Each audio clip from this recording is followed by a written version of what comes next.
Je regarde la salle, je vois que la réaction est positive, je n'entends pas d'objection. L'accord de Paris pour le climat est accepté.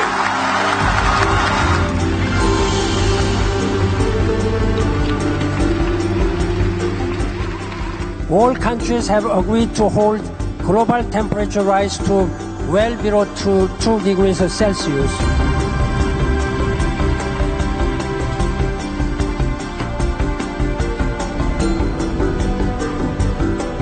신기후 체제에 어떻게 대응하느냐가 국가 경제의 장래를 결정한다고 해도 과언이 아닙니다.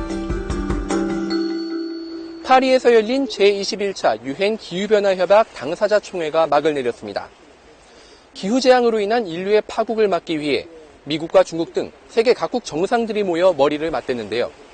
그래서 총회가 열렸던 지난 2주를 일부에서는 인류 역사상 가장 중요한 2주라고 부르기도 했습니다. 우리나라도 온실가스 감축 계획과 함께 제주도를 탄소 없는 섬으로 만들겠다는 계획을 발표했는데요. 앞으로 신기후 체제가 가져올 변화, 우리는 어떻게 대비해야 할까요?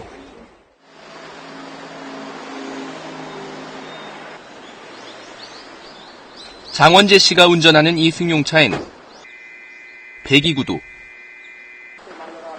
엔진도 보이지 않습니다. 대신 트렁크엔 커다란 배터리가 장착돼 있습니다.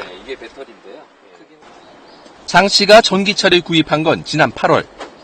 차값은 4천만 원으로 동급의 일반 차량에 비해 비싸지만 정부와 지자체로부터 지원금 2천만 원을 받아 반값에 살 수 있었습니다.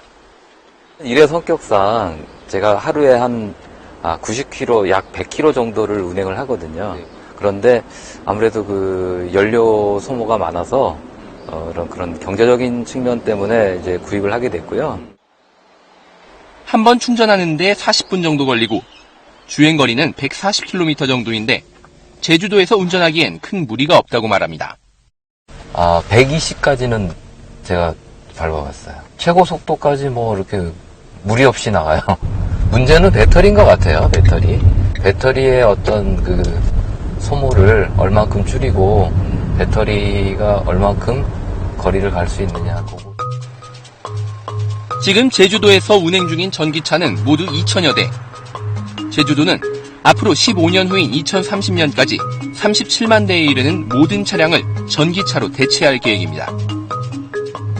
또 모든 전력을 풍력 등 신재생에너지로 공급해 에너지 자립을 달성한다는 목표도 세웠습니다. 온실가스 배출이 전혀 없는 이른바 탄소 없는 섬 프로젝트입니다.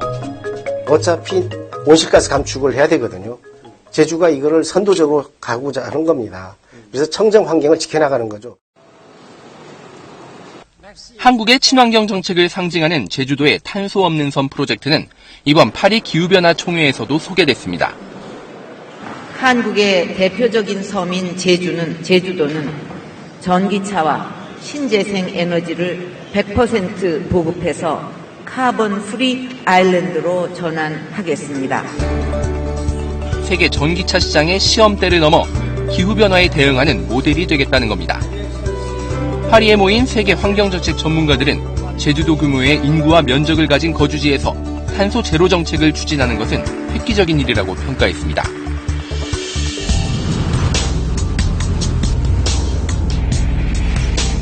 가뭄과 홍수 등 기상이변, 해수면 상승으로 인한 침수와 기후난민, 멸종 위기를 맞고 있는 북극곰까지.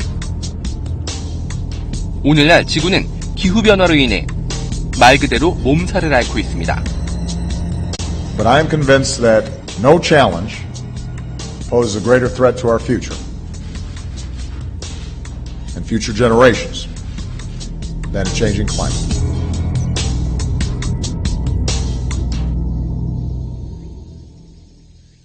우리나라도 이런 기후변화의 예외 지역일 수 없습니다. 한 주택 앞 잎이 커다란 나무에 열대과일인 바나나가 열렸습니다. 한 주민이 조경수로 심었던 바나나 나무에서 실제 열매가 열린 겁니다. 처음에는 그냥 이파리인 줄 알았죠. 그런데 꽃을 피는 거 보니까 열매구나 그랬죠. 한반도의 기후변화가 작물의 생태지도를 바꾸고 있다는 분석입니다. 탄소 없는 섬을 만들겠다는 제주도의 바다에서도 기후변화를 확인할 수 있습니다. 토착 해삼인 나무섬 옆에 낯선 검은 물체가 보입니다.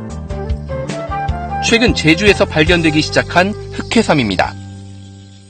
동남아 지역에서만 볼 수 있는 것인데 그 흑해삼이 제주도 문섬이나 범섬이나 특히 화순 근처에서 볼 수 있는 것이 특이한 점이었습니다. 청줄돔, 철갑둥어, 노랑 거북복 등 필리핀 등에 서식하는 아열대성 어류도 쉽게 찾을 수 있습니다. 제주도 남부 해역에서 출현하는 것들이 이제는 제주도 전역에 확산돼서 분포하고 있고 또한 해마다 그 개체수들이 날로 증가하고 있는 것이. 기후변화에 따른 위기는 이제 우리 코앞에 닥쳤습니다. 이번 파리 총회의 목표는 이런 위기를 극복하기 위해 지구 기온 상승을 2도 이내로 묶을 수 있는 구속력 있는 국제협약, 즉 2020년 만료되는 교토 의정서를 대체할 신기후체제를 만들어내자는 것이었습니다. 그동안 기후변화 문제는 선진국과 개발도상국 간 갈등으로 해법을 찾지 못했습니다. The important thing is what the polluting nations of the world are willing to take upon themselves. We need to understand that first. 이번 파리 총회에서는 개도국들도 자발적인 온실가스 감축안을 제출했습니다. 이번 신기후 체제의 새로운 규범이라고 하는 것은 개발도상국과도 똑같이 의무를 진다. 대신 의무적으로 하는 게 아니고 자발적 감축을 하고 대신 이거를 모니터하고 리뷰를 하겠다. 이게 이제 가장 큰 새로운 원칙이에요. 이번 총회에서 자발적 온실가스 감축 목표를 제출한 나라는 180여 개국. 박근혜 대통령도 2030년까지 한국이 온실가스 37%를 줄이겠다고 밝혔습니다. 한국은 세계 최고 수준의 에너지 효율과 높은 제조 비중에도 불구하고 BAU 대비 37% 감축이라는 야심찬 목표를 제출하였습니다. 정부의 이 같은 목표치에 대해서 국내 산업계와 환경단체의 반응은 엇갈렸습니다. 환경단체들은 이 감축 계획이 2030년 배출 전망치를 기준으로 삼고 있어 다른 나라들이 기준으로 삼고 있는 1990년대 온실가스량보다 81%를 더 배출하게 되는 결과로 이어진다고 주장합니다. 그러니까 절대량으로 얼마를 우리가 내겠다 이 얘기가 아니라 배출량 대비 37%이기 때문에 배출량 자체가 너무 많아서 37% 감축하는 걸 실제로 감축한다고 볼 수 없어요. 여전히 우리는 이산화탄소를 온실가스를 더 늘리겠다 이런 사인으로밖에 안 들리는 거거든요. 반대로 산업계는 정부 목표치를 맞추다 보면 기업의 경쟁력이 약화될 수 있다면서 지나치게 앞서 나간 감축안이라고 반발했습니다. 산업계 현실을 도외시한 채 국제사회 여론만을 의식한 과도한 감축 수준이다. 그러나 신기후체제 출범으로 산업계는 어떻게든 화석연료 사용을 줄여나갈 수밖에 없는 상황. 이로 인해 앞으로 15년 동안 12조 달러, 우리 돈 약 1경 7천조 원이라는 천문학적 규모의 새로운 에너지 시장이 열릴 것이라는 전망도 나왔습니다. 전문가들은 이런 변화가 우리나라의 기회가 될 수 있다고 분석합니다. 한국에는 기후대책 때문에 포기해야 할 화석에너지 자원이 없습니다. 이 신기후체제라는 것은 바로 에너지 시스템에서 봤을 때는 비화석 에너지 체제가 들어서는 것이고 비화석 에너지 체제라는 것은 이것이 천연 자원의 유무에 따라 결정되는 것이 아니라 기본적으로 이것은 지식 산업의 범주에 속하는 것이기 때문에 제가 판단하기로는 한국이 다른 어떤 나라보다도 글로벌한 경쟁 측면에서는 유리한 입장이 있다. 하지만 당장 화석연료를 대체할 태양광과 풍력, 수력 등 재생에너지는 우리나라 전체 에너지의 1% 수준에 불과합니다. OECD 회원국 34개국 가운데서도 꼴찌입니다.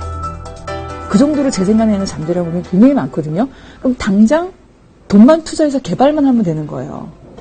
근데 그걸 하지 않는 거죠. 왜 투자를 안 하냐? 제도가 안 돼 있으니까. 재생가능 에너지에 투자하고 재생가능 에너지를 우선적으로 일으키는 제도, 법제도를 안 만들었어요.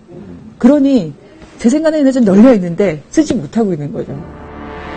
이렇다 보니 우리나라의 석탄, 석유, 가스 등 에너지 수입 의존도는 96%에 달합니다. 에너지 안보 지수에서도 세계 최하위 수준인 101위를 기록했습니다. 때문에 화석연료 사용이 제한되는 신기후 체제에서는 새로운 에너지 안보 전략이 필요하다는 지적도 나옵니다. 기후 체제 에너지 시스템으로 가면서도 에너지 안보는 여전히 중요하고 또 기후 체제가 에너지 안보를 약화시키는 쪽으로 가게 해서는 안 된다. 그러니까 한국의 에너지 외교나 전략은 사실은 더 복잡해졌다. 인류 역사상 가장 중요한 2주일을 보내고 새롭게 출범한 신기후 체제. 인류에게는 생존이 달린 시험대고 우리나라에는 에너지 체제를 근본적으로 전환함으로써 새로운 도약의 발판을 마련할 수도 있는 기회입니다.